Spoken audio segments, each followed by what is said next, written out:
निकालस मंदिर इथं आयोजित श्रीमद भागवत कथेच्या निमित्तानं रुक्मिणी स्वयंवर सोहळा मोठ्या उत्साहात आणि भक्तिभावात पार पडला। विविध धार्मिक कार्यक्रमांसह आयोजित या सोहळ्यात भाविकांनी मोठ्या संख्येने उपस्थित राहून आध्यात्मिक लाभ घेतला आहे।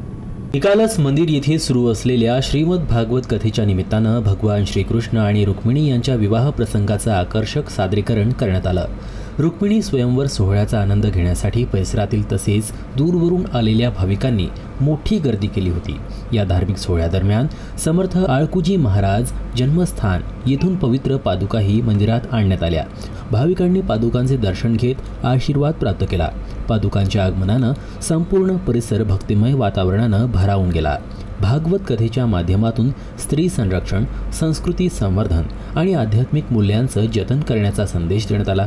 कथा, भजन, कीर्तन आणि प्रवचनांच्या माध्यमातून धर्मसंस्कार आणि सामाजिक मूल्यांचे महत्त्व भाविकांपर्यंत पोहोचविण्यात आले।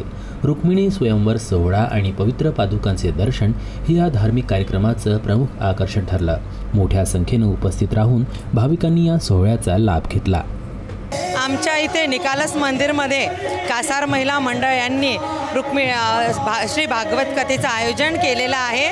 27 मे पासून तर 3 जूनपर्यंत भागवत कथा आहे आणि आज रुक्मिणी स्वयंवर आहे आणि रुक्मिणी स्वयंवरमध्ये मला श्री रुक्मिणीचा रोल करायचा सौभाग्य प्राप्त झाला आहे।